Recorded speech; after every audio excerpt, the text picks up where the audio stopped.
Hello beautiful soul! Welcome back to my channel. This is my channel from Japan, Kabayan, Capricorn. This reading is for you, June 14 to 20, 2026. Habol tayo. Maraming salamat muna sa mga subscriber, new subscriber, cross-watcher, at sa mga bagong pasok dyan.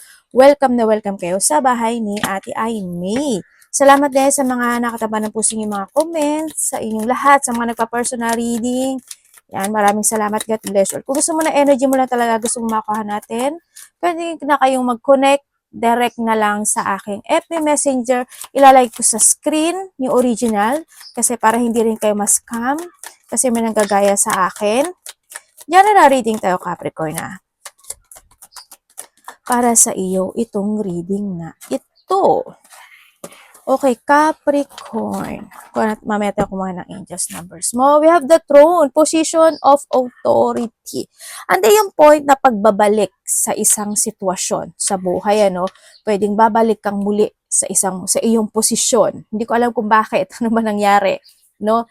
Yan, nandun yung pagbabalik na iyong lakas ng loob, ng focusing, ng control, ng strength, ng courage, or yung lakas ng loob, kumbaga, nandun yung po ng tibay ng loob, mga ganyan, ano, nahanto sa point. Pagbabalik sa iyong posisyon, pagbabalik muli, no? Pwedeng halimbawa, pwede rin kasi na nagbakasyon ka, nag-holiday ka, o kaya naman may mga bagong, after the hardship, after the difficulties happen into your life, this time, babalik ka ng muli, na for a good, or for a better, mga ganyan sitwasyon, no? And congrats. Pwede rin sa iba sa inyo is meron kayong makakasalamuha or makakaharap or magkakaroon ka ng communication sa isang either government, official, something, authority, mga police, o kaya naman isa mga taong matataas ang posisyon, no? Pwedeng tulad sabi ko government, diba? Pwedeng halimbawa, mayor,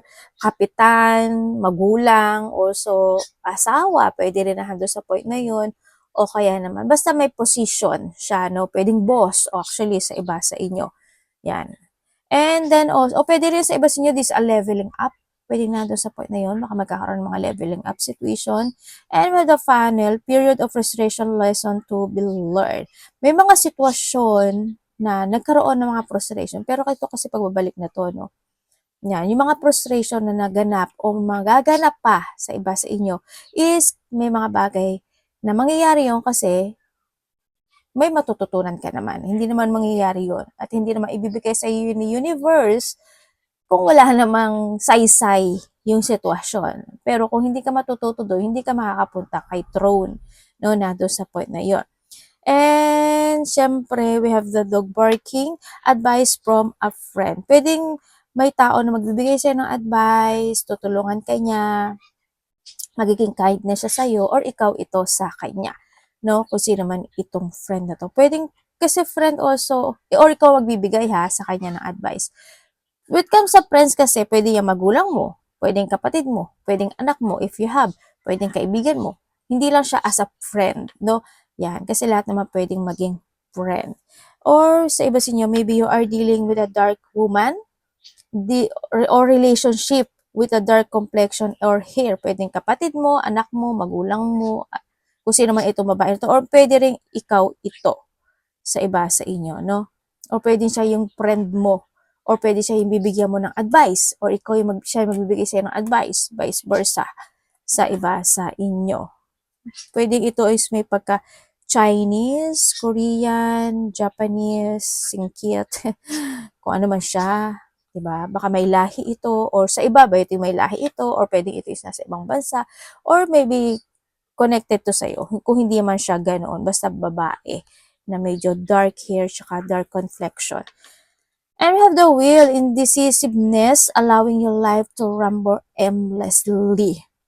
May sitwasyon sa buhay mo na parang siguro hindi mo naman, kasi tayo naman hindi naman natin nahayaan na magstay tayo or ma-stagnant tayo sa isang sitwasyon, di ba? Pero sa part mo kasi, Capricorn, may sitwasyon ka daw na paulit-ulit na nagaganap o nangyayari. Yun na nakikita ko sa iyo. Hindi ko alam kung bakit. Kung ano yun. Halimbawa,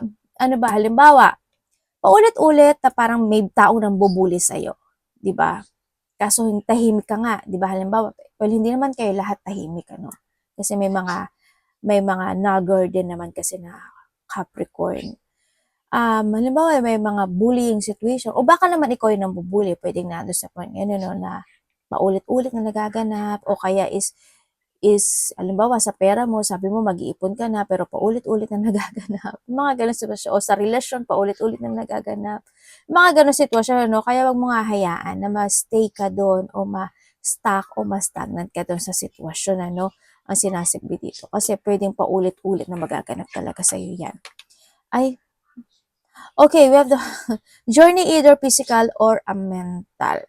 Marami ka daw iisipin. Pwedeng iba kasi sa inyo is busy kayo, no? Pwedeng nahado sa point ngayon. Pwede naman sa iba sa inyo is kung sa trabaho to, halimbawa sa trabaho, 'di ba? Paulit-ulit naman talaga na ganun kasi yung ginagawa mo, parang same pattern. 'Di ba? Nahado sa point ngayon. O kaya may mga bagay ka na binabalikan, nahata ka na nakaraan, o uulitin mo na naman, mga ganun sitwasyon, pwedeng nandun sa point na yun. Sa iba sa inyo is pwede rin na ito is marami talaga kayong iniisip at maraming gumugulo sa iyong isipan this time.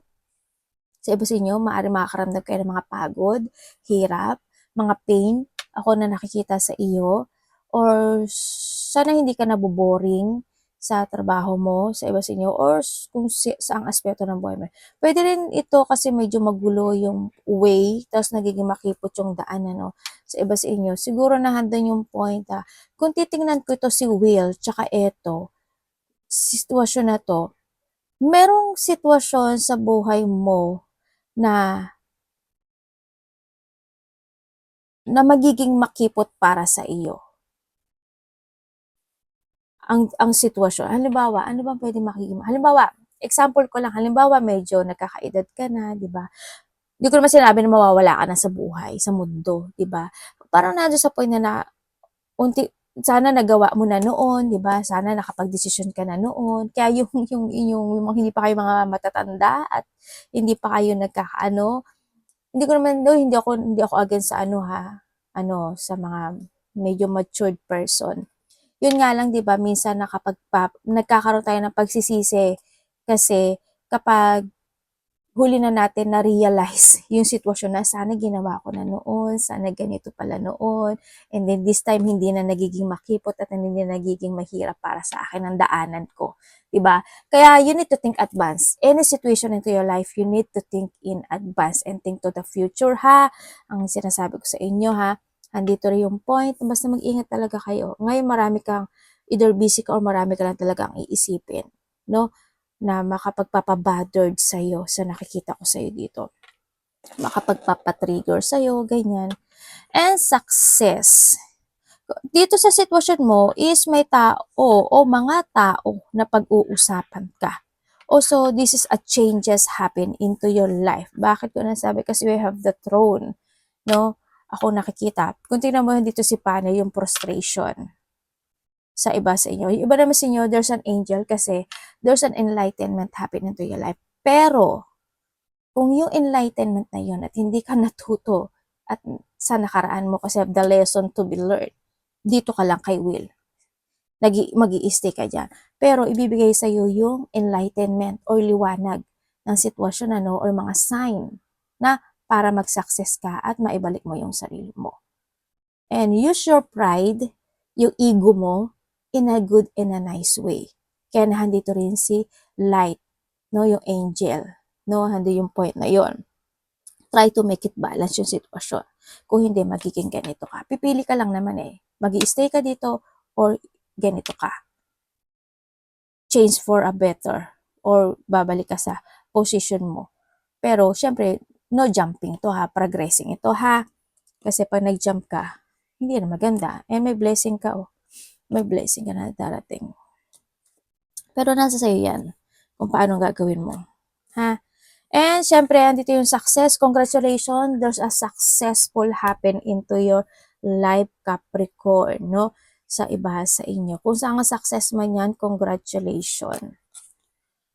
O, di ba? Meron kang love story. Ibig sabihin is may mga financial pinch, may mga opportunity na darating sa iyo, or may mga successful na makakamit. Parang parang mapipinch mo siya, ganyan. Yun ang nakikita ko sa iba sa inyo. Kaya, huwag ka na lang masyadong magpa-bothered or huwag ka na lang masyadong mag-overthink sa iba sa inyo, no? Pero ang sinasabi ko kasi is kailangan mong baguhin. May mga bagay ka na kailangan mong baguhin sa sarili mo. Pagdating dyan. And wish is granted. Congrats! O, di ba? May mga wish kang makakamit. Alam mo ba, itong wish na to, di ba sa manok to nakukuha? Alam ko sa manok to nakukuha yung wishbone na to. Sino nakatry na nito? Sabi nila, ewan ko ha, kung totoo yun. Alam mo naman ako. Noon ko pa na yun, naalala ko lang ngayon. Yan, ngayon ko lang siya naalala. Yan, meron to sa manok wishbone. Ewan ko ano yun. Basta may wishbone daw sa manok. Yun ang sabi. Yan. May mga wish granted. Congratulations. May mga wish granted and may mga successful happen.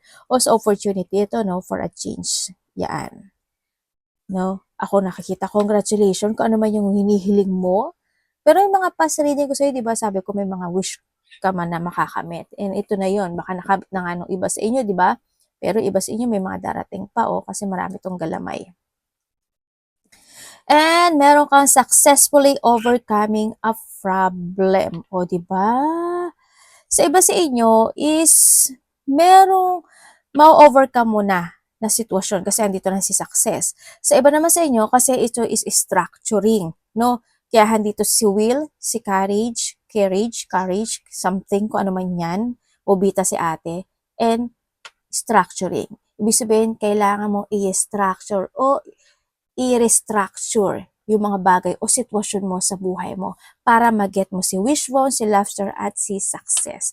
Change for a better, kumbaga na. So, parang change, something need to change. Something need to decide.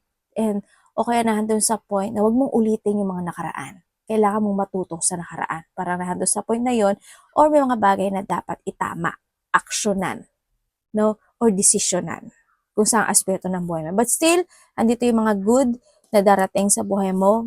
Ngayon pala binabati na kita, no? Yan, may mga overcoming problem kasi. Kumbaga, dito yung pagbuo ng tulay, no? Ito yung pagbabago na to, no? Ibig sabihin, meron kang malalakpasan na problema sa buhay this time. At babalik na yung throne mo. Ilagay natin dito si throne.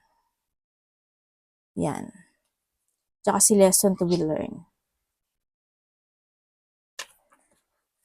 And your angels. Number. Uy, Galileo. O, di ba? 8. O. 888. Abundance to. Maring connected ka sa mga number na makikita mo dito o nakakita ka na ng mga repeat. Lesson learned, no?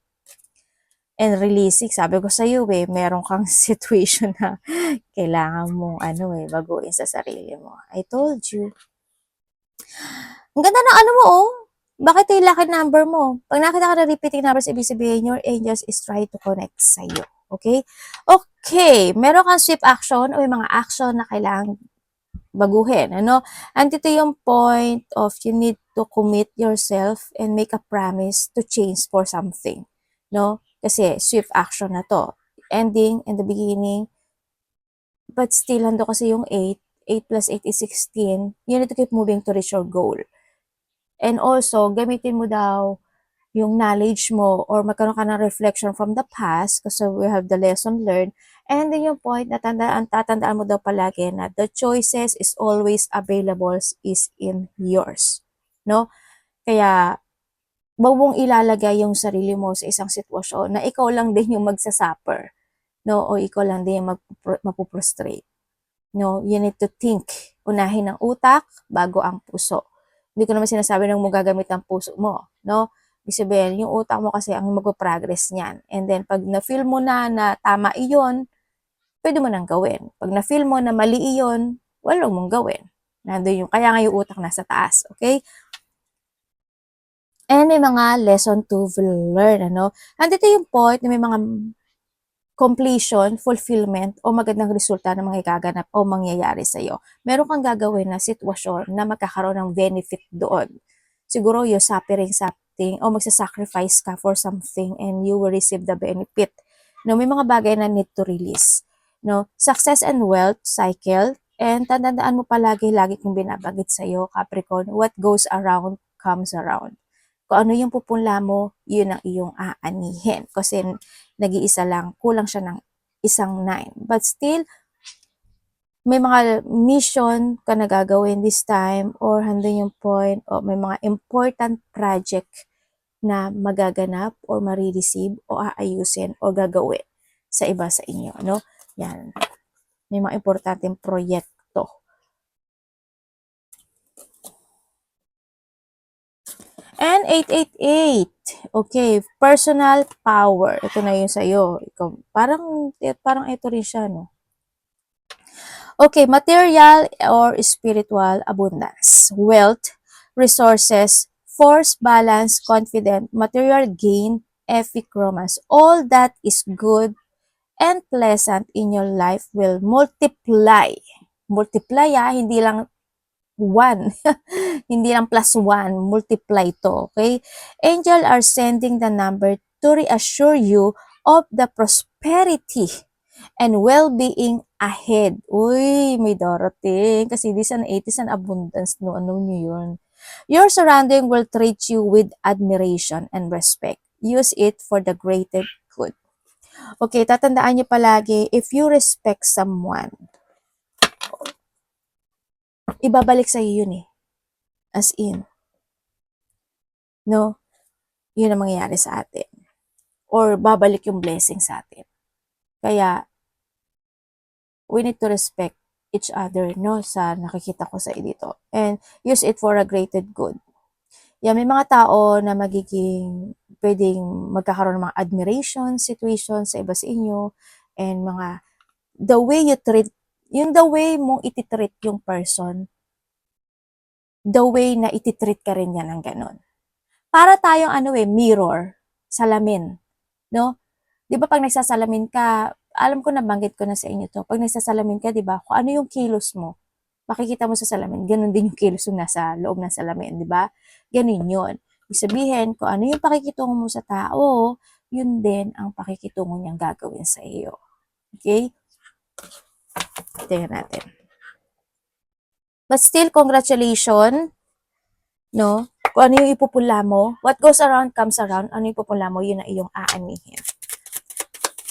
Congrats sa iyong mga wish granted, financial pins, mga abundance, and success, happy interior. Pero may pagbabagong magaganap sa iyo. Or may mga bagay na, tulad ng sabi ko sa inyo, is may mga bagay na kayo na kailangan nyo buuin or restructure or baguhin. Para hindi kayo magstay sa isang sitwasyon na paulit-ulit. Kailangan nyo may mga matutunan sa buhay. Para alam mo, habang nabubuhay kasi tayo, palagi tayo may matututunan. Hindi, habang nabubuhay tayo, hindi mahihinto yun eh. Tuloy-tuloy. Tuloy-tuloy ang pag-aaral natin. Internal love. Uy, congrats. You have an idea, no? Akong nakikita sa iba sa inyo. Sa iba sa inyo is pwedeng na doon sa point na mahilig ba kayo magkape or may mga i-rearrange kayo na situation this time sa iba sa inyo.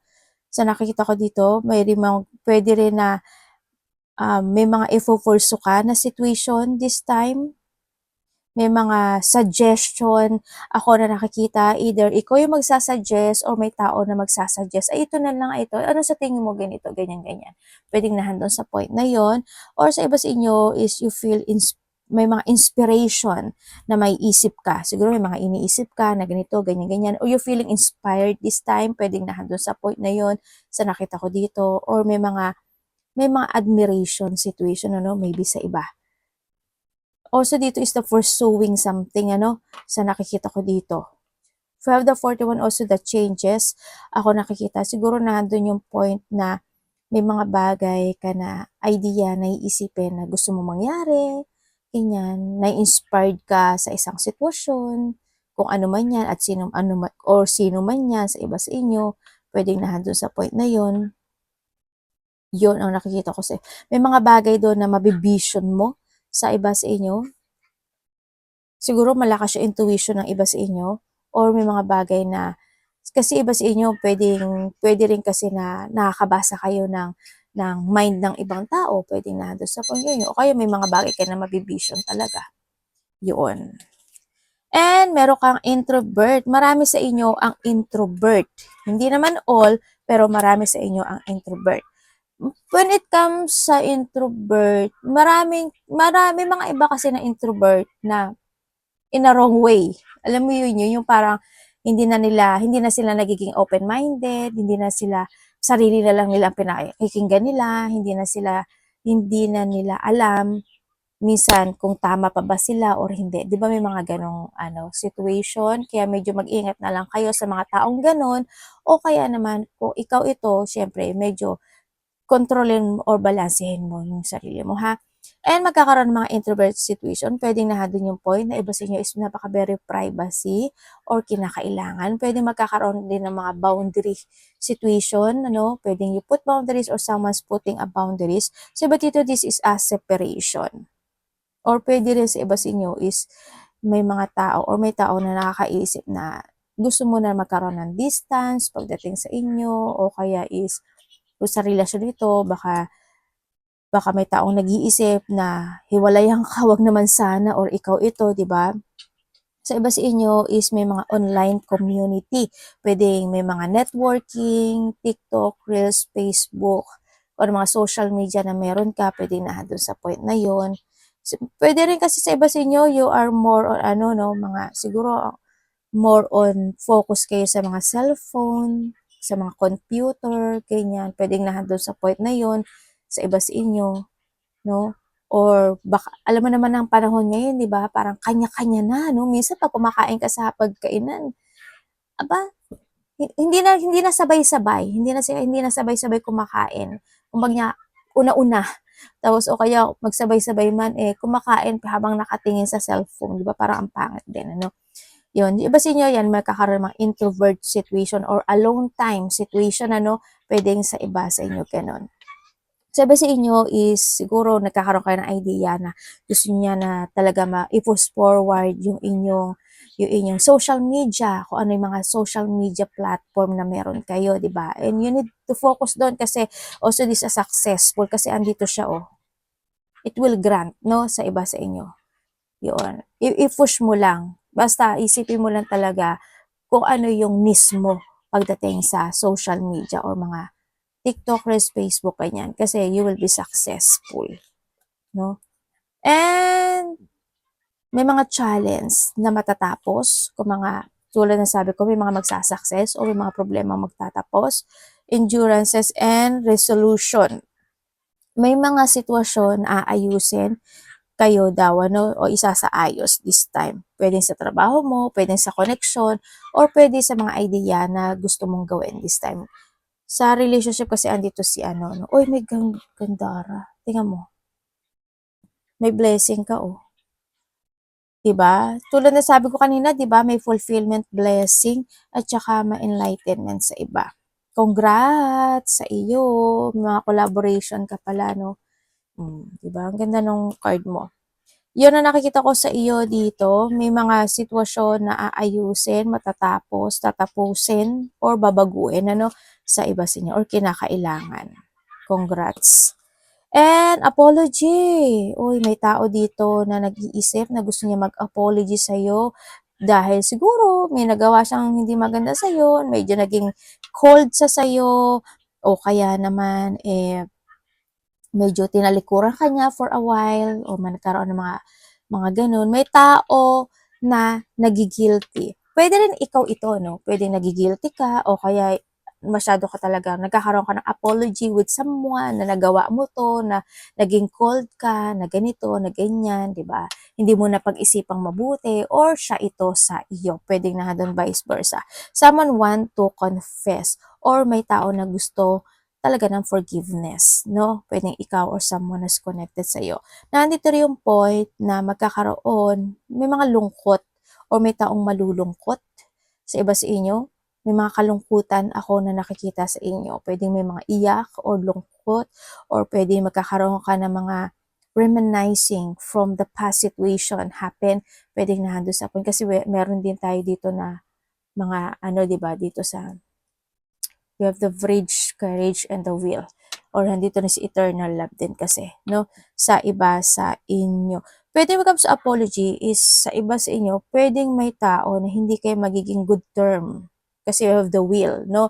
Pwedeng palagi na lang ganun, o palagi nagaganap o nangyayari yun. Kaya medyo calm lang din kayo, no? Kailangan palagi kayong maging kalma sa lahat ng aspeto ng buhay nyo. Kasi, kung hindi, mag-apology ka talaga. 'Di ba? Pero nasa iyo 'yan. Pero kung mataas talaga yung pride mo or mataas yung ego mo, maaring hindi ikaw yung tao na mag-a-apology, 'di ba? May mga or maybe may mga apology situation happen into your life. Kung sino at ano man 'yan. And may marinate ka, no? Oy, may tao na kokontrolin ka, no? Na, or maybe you're controlling someone, or may taong kokontrolin ka, didiktahan ka, o kaya naman is may mga dominanteng tao, yan, may reluctance.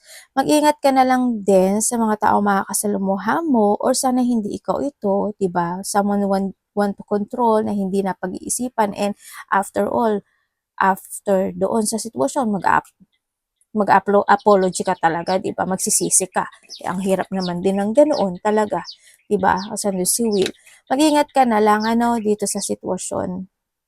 Yan, pwede rin kasi na merong diktador na tao. Pwede kasi minsan 'di ba mga boss natin, magulang, um, tapos or ikaw ito sa kanya, pwedeng kaibigan, a person na connected mo na magkakaroon ka ng communication by the internet, pwede nga doon sa point na yun, di ba?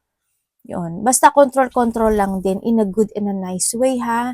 Kasi pwede rin kasi mag-mess kayo, no? Hindi rin maging maganda yung resulta. Well, kung sino man at ano man ito na magdidikta sa'yo, good or bad man yan, kung ikaw ito, iwas-iwas na lang din. Or na may mga bagay na mamamanipulate ka ng situation, no? Ganyan. Or nahandun yung point na